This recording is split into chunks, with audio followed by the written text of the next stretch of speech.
বিসমিল্লাহির রহমানির রহিম।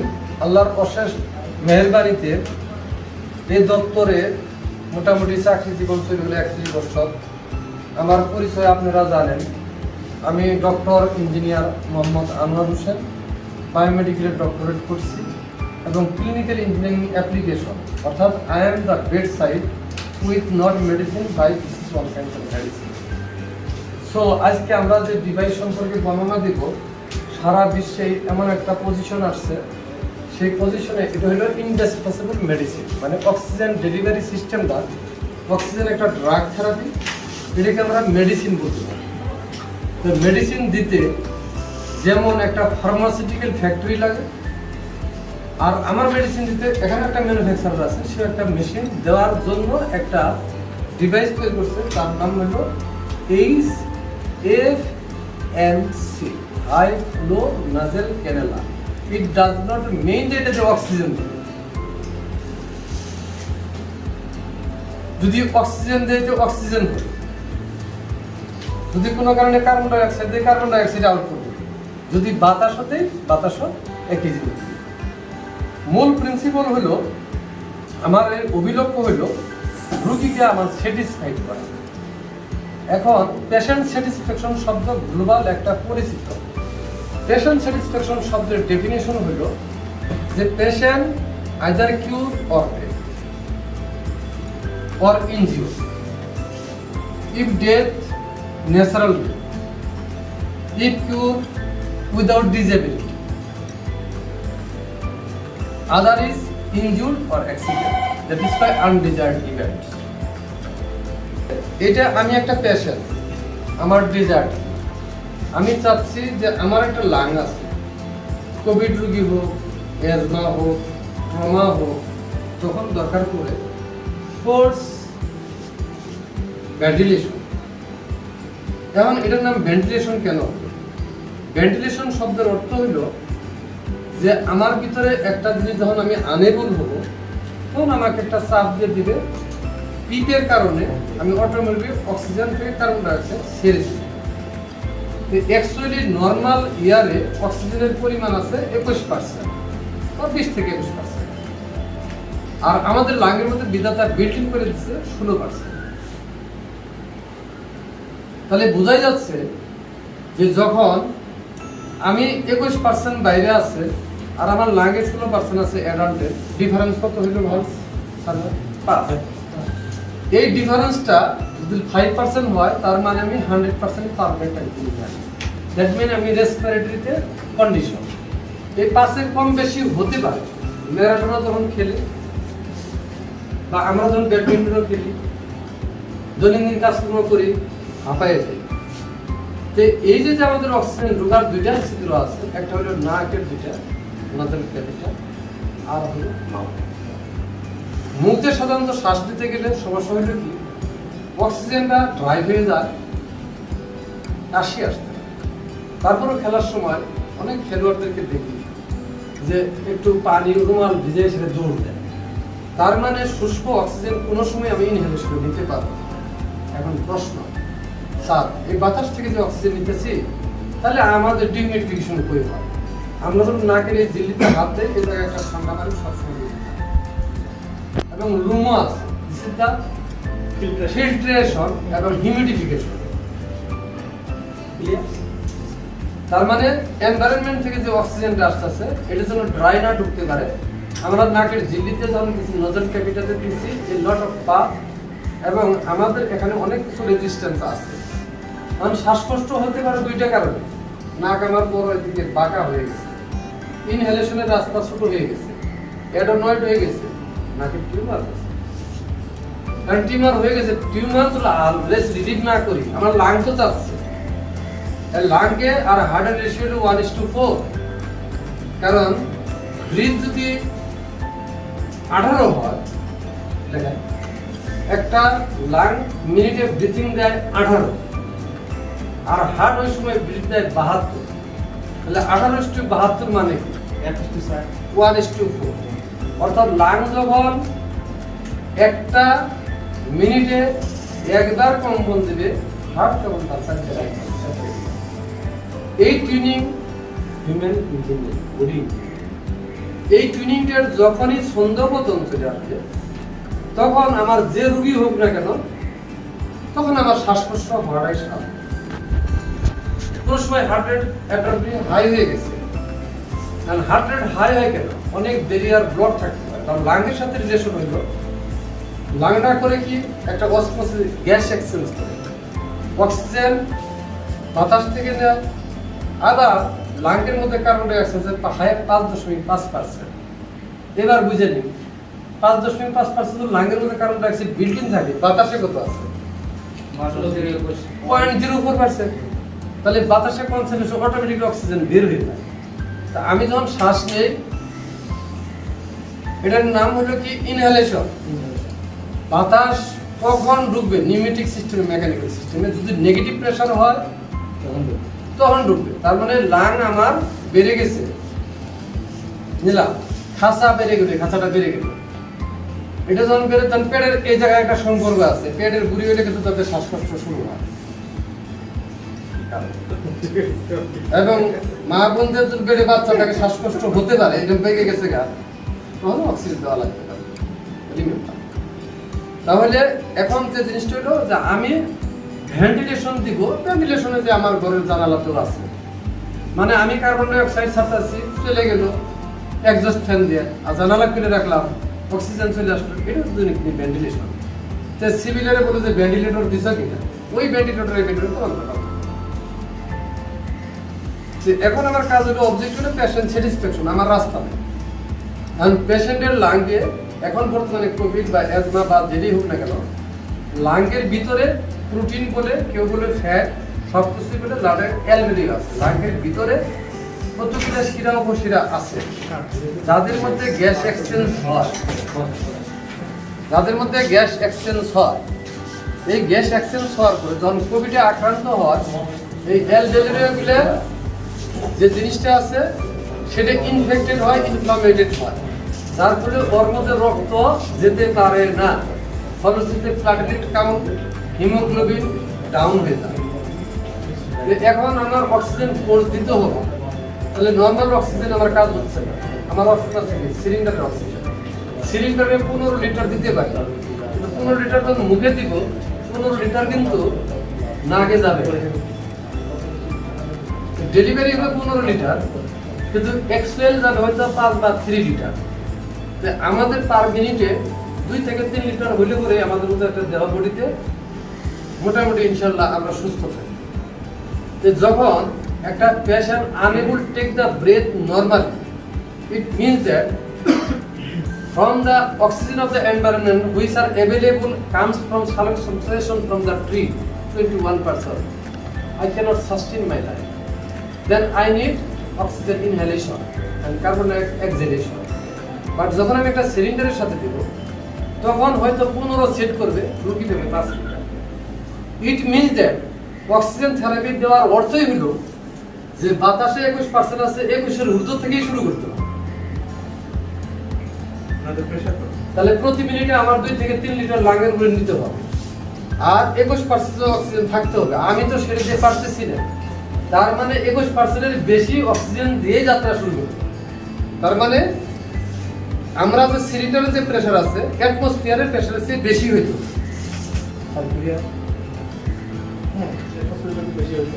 তাহলে অ্যাটমসফিয়ারের আমরা একটা প্রেসার জানি, 5 স্কয়ার ইঞ্চিতে কত দেয়, কত বার দেয়, বা আমরা ব্যারোমিটার বা ওইটাতে আমরা মাপতে পারি, তাই না?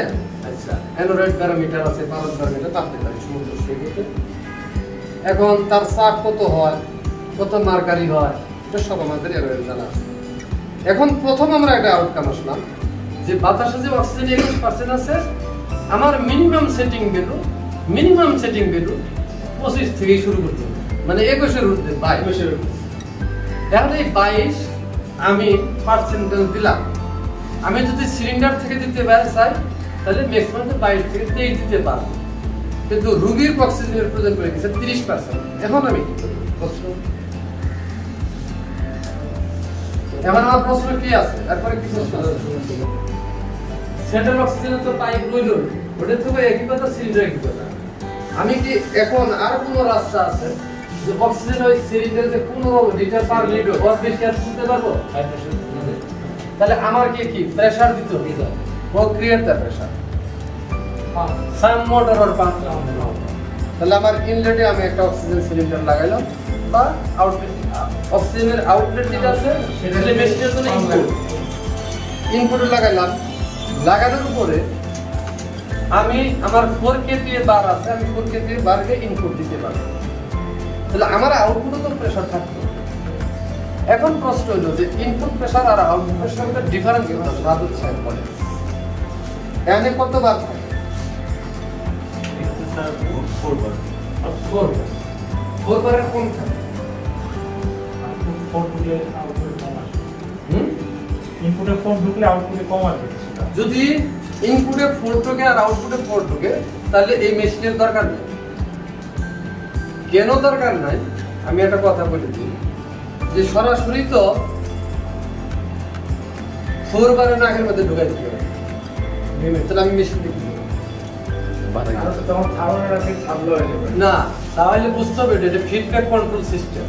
That means it can be regulated according to the desire of the customer. It means patient and patient safety, patient satisfaction হলো আমার কাছে 100%ই আছে, কে কত পার্সেন্টে খুশি হবে আমি জানি না।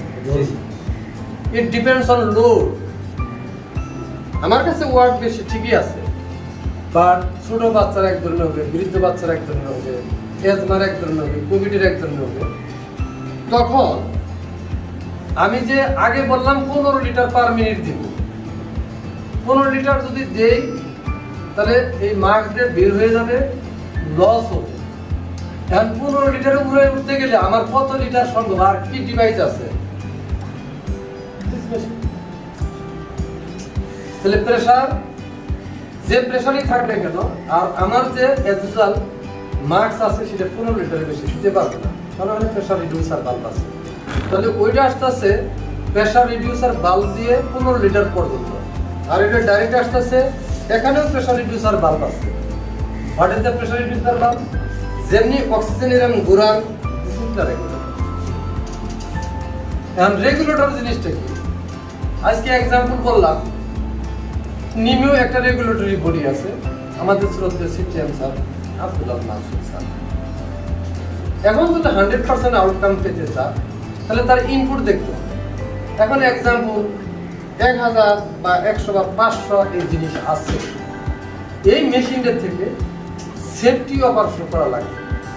তাহলে এই একটা মেশিন চালানোর জন্য 10টা মেশিন চালানোর জন্য একটা ইঞ্জিনিয়ার দরকার। এবার বলেন 500 মেশিন চালানোর জন্য কয়টা ইঞ্জিনিয়ার দরকার? 50টা ইঞ্জিনিয়ার দরকার। এই 50টা ইঞ্জিনিয়ার যত তাড়াতাড়ি উনি সেন্সে বুঝবে, তাৎক্ষণিকভাবে যদি দেয় ট্রেনিং। এই জন্য আমাদের রেগুলেটর পেশেন্ট কোন অবস্থায় আছে, মনিটরে প্রেসার দেখবো, তার সিস্টোলিক প্রেসার দেখবো, ডায়াস্টোলিক প্রেসার, হার্ট দেখবো, লাং কমপ্লায়েন্স দেখবো, এবং একই সাথে এবিজি করতে হবে, অটোমেটেড ব্লাড গ্যাস করতে হবে, এক্সচেঞ্জ কতটুকু এইটুকু মনিটরে দেখবো। এই ডিভাইসটা যদি থাকে তাহলে এই ডিভাইস দেওয়া যায়। তাহলে স্যার এখানে মেইন জিনিস এই মেশিনের সাথে অবশ্যই পেশেন্ট মনিটর ঠিক থাকতে হবে। এই মেশিনের সাথে অবশ্যই পেশেন্ট মনিটর 8 প্যারামিটার মাস্ট, আর ওই level ABG machine automated blood gas এবং ইলেকট্রোলাইট ছাড়া এই মেশিন চালায় কোনো লাভ নেই। কারণ আমি যখন অক্সিজেন দিতেছি, কার্বন ডাইঅক্সাইড ইনহেল হচ্ছে, ব্লাডের সাথে মিশতেছে, partial pressure of the oxygen, partial pressure of the carbon dioxide, bicarbonate এবং ব্লাডের পিএইচ টেস্ট করতে হবে। এখন ব্লাড কি অ্যালকাইল হইলো নাকি অ্যাসিডিক হইলো অক্সিজেন দেওয়ার পরে, এটা লাগবে। এবং ইন্টেনসিভ মেডিকেশনের ডাক্তার বুঝবে তাহলে অ্যালকাইল হয় তাহলে কি দিবে, আর অ্যাসিডি হইলে কি দিবে। অ্যাসিড যদি বেশি হয়ে যায় ব্লাডের মধ্যে তাহলে কি ঘটনা করতে পারে? পার্কিনসন আসতে পারে, ঝাঁকুনি কিছু নিয়ে আসতে পারে। কমে গেলে কি হইতে পারে? রাহুল সাহেব বক্তব্য দেন, আপনি নিউরোসায়েন্সে আমরা নিউরোসায়েন্সে আমি গিয়েছিলাম টিএমআর স্যারের সাথে আইসিইউতে। তো সেখানে গিয়ে আমরা একটা পেশেন্ট পাইছিলাম যে প্রচণ্ড রকমের খিঁচুনি হচ্ছে। তো তারপর আমি টিএমআর স্যারকে বললাম, বলার পর স্যার ওখানে পেশেন্ট মনিটরে গিয়ে প্যারামিটারগুলো চেক করলো এবং ওটা এবিজি মেশিনে রক্ত নিলাম। রক্ত নিলাম। রক্ত নেওয়ার পরে আমি তার oxygen, carbon die oxide, bicarbonate এবং সব সোডিয়াম, পটাশিয়াম সবই চেক করলাম। চেক করার পরে দেখলাম কি ব্লাডটা কি হয়ে গেছে, এসিডিও হয়ে গেছে, এসিডিও হয়ে গেছে। পার্কিনসন হয়েছে। পরবর্তীতে এসিডিওর বিপরীতে একটা ইনজেকশন দিল ডাক্তার। রাইট। তারপরে রোগীর কিছুদিন বন্ধ হয়ে গেল। এখন ভেন্টিলেটর আছে রোগী, শুধু এবিজি মেশিন, ইলেকট্রোলাইট আর মনিটর যদি না থাকে এই মেশিন মূল্যহীন। প্রথম, কারণ আমার লাংকে অক্সিজেন দেওয়া হচ্ছে, অক্সিজেন দেওয়ার সাথে সাথে আমি অক্সিজেনের মাত্রা যদি বেড়ে যায় তাহলে আমার টেম্পারেচার রাইজ করতে পারে। অক্সিজেন কমে যায় আমি ঠান্ডা হয়ে যাব। তাহলে অক্সিজেন কি পরিমাণ ব্লাডের টিস্যুতে দরকার আর কি পরিমাণ কার্বন ডাই অক্সাইড দরকার, এটার নামই হলো হিউম্যান ইঞ্জিনিয়ারিং। তাহলে human engineering two exchange the gas, oxygenated blood goes to the tissue, remove the deoxygenated blood from the tissue to alveolar heart. এই লাংয়ের সাথে এই কানেকশনটা থাকবে, প্রশ্ন থাকলে পড়ে যাবে। এটা হিউম্যান বডি ইঞ্জিন মেকানিজম। তাহলে এই পর্যায়ে যদি আমরা আসি, তাহলে আমাদের মধ্যে কথা হলো এই মেশিন যে আইদার পেশেন্টকে স্যাটিসফাইড করতে পারি অথবা আনস্যাটিসফাইড করতে পারি। আনস্যাটিসফাইডে আগুন লাগলে জীবনের তরে শেষ, এটাকে বলবো আনন্যাচারাল ডেথ। দেখো, এনশিওর দ্য ফায়ার সেফটি, দাহ গ্যাস যে রুমে থাকবে আর একটা সেফটি করবে। আমি পেশেন্টের সেফটি আছে, আমি মানুষ ভরসাটা আমাকে ভালো করলাম। এই রুমের মধ্যে আমি এসি দিচ্ছি, আমরা তো অক্সিজেন নিচ্ছি, কার্বন ডাই অক্সাইড ছাড়তেছি। এর মধ্যে যে পার্টিকেল থাকবে, রোগী যখন তার কোভিড রোগী যখন সে যে কার্বন ডাই অক্সাইডটা ছাড়বে, এই কার্বন ডাই অক্সাইড যাবে কোথায়? রুমের মধ্যে ঘোরাফেরা করবে। তার মানে কি যে অপারেটর তার জন্য নিরাপদ না। তাহলে এই পেশেন্টের মধ্যে সাদা আমি কি নাক খুলে ঢুকাই দিব? আমি দিলাম, পেশেন্ট দিল। দেওয়ার পর এক নাকে দিব না দুই নাকে? দুই নাকে। দুই নাকে সেটা হলো এই। এখানে আছে একটা যে গলাতে বাঁধা, একটা দিয়ে নাকে বাঁধা। এখন এই সময় যদি আমার এক্সরে রিপোর্ট না থাকে, পিএফটি মেশিন না থাকে, অর্থাৎ আমার এই লিভারটা লাংটা যদি না দেখা যায়, আমি কতটুকু দিব না তুমি কেমনে বুঝবে? তাহলে কন্টিনিউয়াস ডিআর থাকতে হবে, এই দিচ্ছি মারতেছি।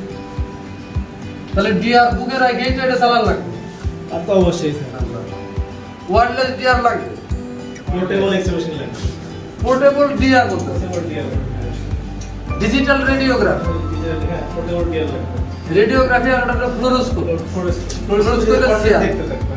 না, ফ্লোরোস্কোপে দেওয়া দরকার রেডিওগ্রাফি। রেডিওগ্রাফি লাগবে। রেডিওগ্রাফি যখন আমার এই পাশে লাংয়ের মধ্যে পিএ এন্ট্রির এক্সপিরিয়ড দিয়ে রাখবে ব্যাটারিজ থেকে, তখন অটোমেটিক্যালি এই একটু এক্সপোজার দিয়ে যে লাং কোনো ড্যামেজ আছে কিনা, অ্যালবেরিয়া আছে কিনা, সে লাং কমপ্লায়েন্স দিবে, লাংকে কমপ্লাই করতে হবে। আর লাগবে কি, আমি যখন অক্সিজেন এবং কার্বন এক্সচেঞ্জ করতেছি তার মধ্যে আমার এবিজি মেশিন লাগবে। সোডিয়াম পটাশিয়াম দেখার জন্য আমার ইলেকট্রোলাইট অ্যানালাইজার লাগবে। যদি না থাকে তাহলে মেডিকেশন হবে। তো আমরা এটাই বুঝলাম, today's Covid test and any treatment comes under the spotlight of the medical device. But where is the owners and operational safety, clinical engineers or biomedical engineers who are qualified mechanical electrical engineers? So first, জিনিসটাই হলো যে এর অপারেশনটা precision এবং licensing ইঞ্জিনিয়ারদের করতে হবে। এটা আমরা ইনশাআল্লাহ এনশিওর করব। তাহলে আমি বুঝলাম এটা ফিডব্যাক কন্ট্রোল সিস্টেম, রোগীর যতটুকু লাগবে রেগুলেশন করব। এখন রুগী যে এখানে গ্যাসটা ড্রাই গ্যাসটা ঢুকাই দিলাম, এখানে আমার ডিমিডিফায়ার কই, ডিমিডিফায়ার কই, পানি কই, ওয়াটার ছাড়াতে হবে না, তো ওয়াটার লাগা দিলাম। নিশ্চয়ই এটা ওয়াটার ওয়াটার সোর্সের সাথে কানেক্টেড। এই ওয়াটার সোর্সের মধ্যে কোন ওয়াটার দিব আমরা? ডিস্টিল ওয়াটার দিব, ডিস্টিল ওয়াটার, ডিআইএনএসড ওয়াটার। সিম্পল কথাটা ডিআইএনএসড ওয়াটার।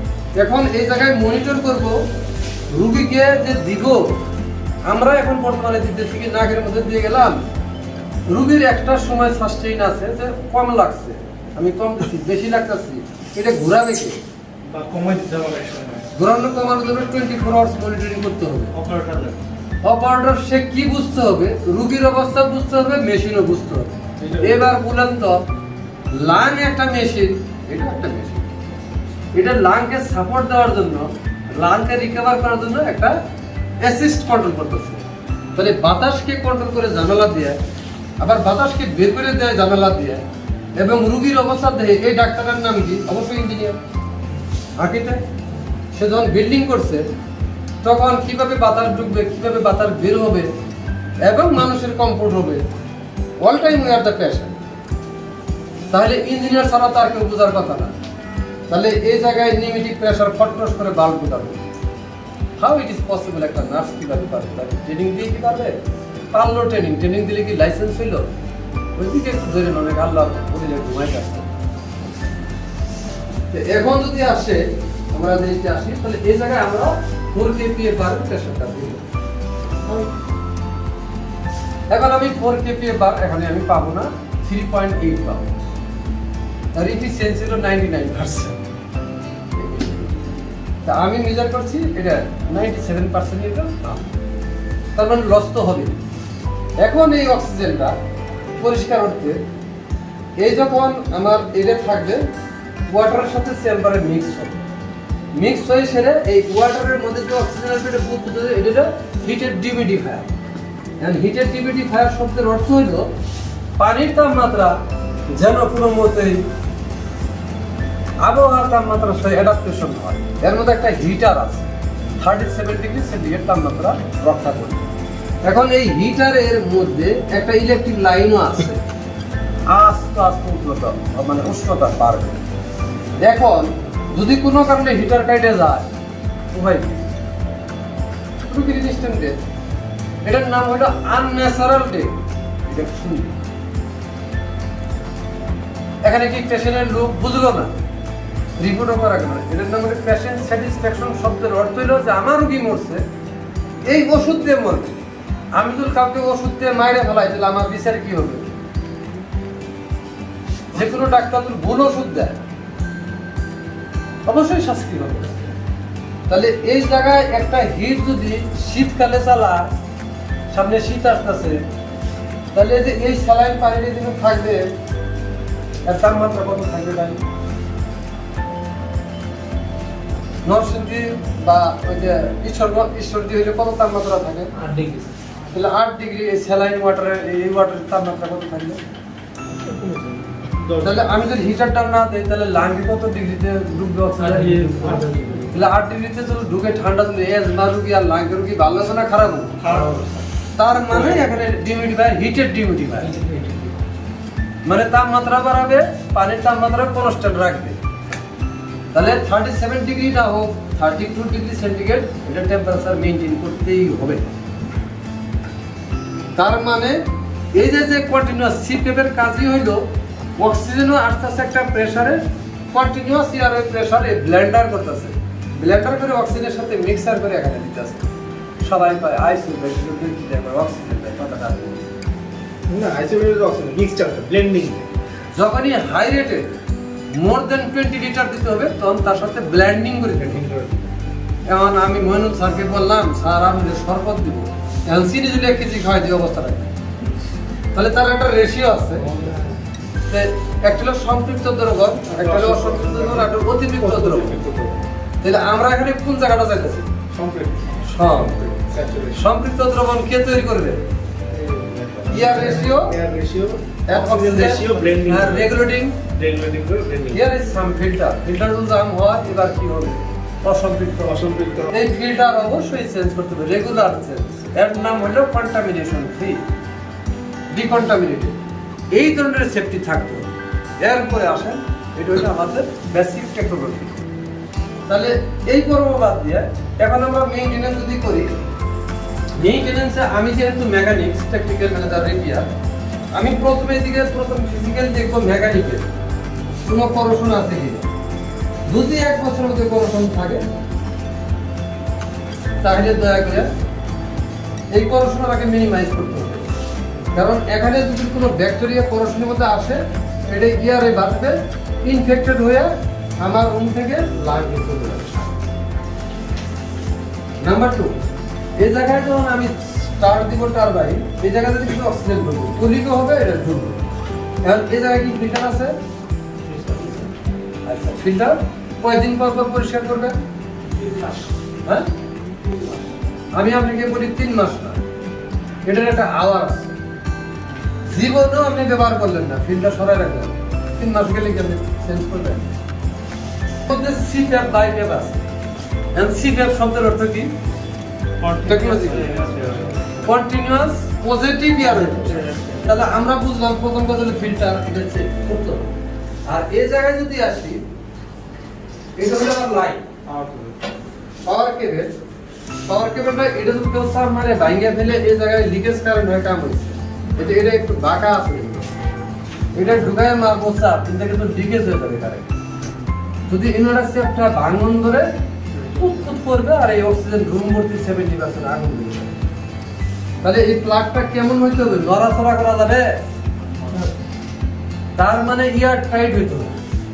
যে জায়গায় দিতেছেন সে জায়গায় কি আপনারা সকেট দিতেছেন?